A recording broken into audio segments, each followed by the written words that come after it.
Godox Micro Flash MF12 support TTL mode. It's a powerful with a short recycling time. The flash is easier to operate. Adjust the light position on the ring. Set it to flash to the upper and lower position. The lens should be in the same line of the occlusal plane and be perpendicular to the central incisor teeth plane. All the teeth and the oral vestibule should be contained in the image. Buckle left and right to observe the occluding relation from molar to canine. Let the patient lie on the dental chair and open the mouth.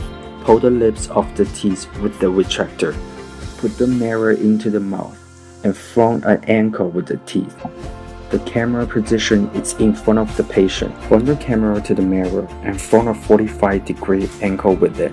The occlusal surface of the upper, lower teeth are visible. The palatal suture, lingual, filament should locate in the vertical central line of the picture. Please mind the angle and position of the flash and be in upper and lower position.